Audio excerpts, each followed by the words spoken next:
நாளை காலை உன்னை சந்திக்க உன் வராகித்தாயான வெற்றி வராகித்தாயான நான் நேரம் குறித்துவிட்டேன். சரியாக நாளை காலை 10:10 மணிக்கு நான் உன் இல்லம் தேடி பச்சை நிற ஆடையில் வருவேன். என்னை அடையாளம் கண்டு கொள் குழந்தையே.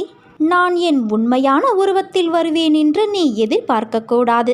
என் குழந்தையான உனக்கு ஆசி வழங்குவதற்காக எந்த ஒரு உருவத்திலும் உன்னை தேடி நான் வருவேன்.